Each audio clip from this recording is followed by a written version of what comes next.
গাছটির আসল রহস্য কি গাছটার বয়স, নাকি অন্য কোনো ঘটনা লুকিয়ে আছে এই গাছটির পিছনে? তাই আজ আমি একাই এসেছি এই জায়গাটার পুরো রহস্য তোমাদের সামনে শেয়ার করার জন্য।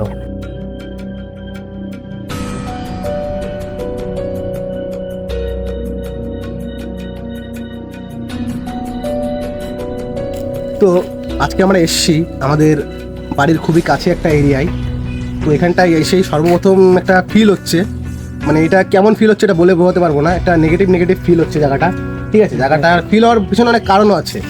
তো এই সাইডে রয়েছে একটা শ্মশান, ঠিক আছে, ক্যামেরাম্যানকে বলবো একটু দেখানোর জন্য শ্মশানটা।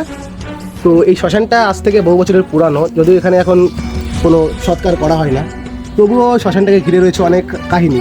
যদিও এগুলো সব লোককথা, ঠিক আছে, এগুলো সত্য কিনা মিথ্যে সেটা আজও জানা যায়নি। দিনের বেলা জায়গাটা দেখতে একদম শান্ত এবং সুন্দর, কিন্তু এত পুরানো এই বটগাছ, তার পাশে বিল আর আশেপাশের পরিবেশ সব মিলিয়ে জায়গাটাকে নিয়ে নানা লোককথা তৈরি করেছে।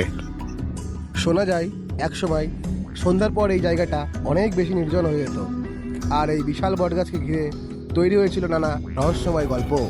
তবে একটা কথা সত্যি, প্রায় 150 বছর ধরে এই গাছটা কত মানুষের আসা যাওয়া আর কত ঘটনার সাক্ষী হয়েছে সেটা আমরা কেউ জানি না।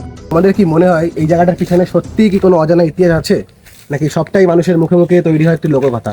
তো জানলে অবশ্যই কমেন্ট করে জানিও, আর নেক্সট পার্ট চাইলে অবশ্যই ফলো করে দিও চ্যানেলে।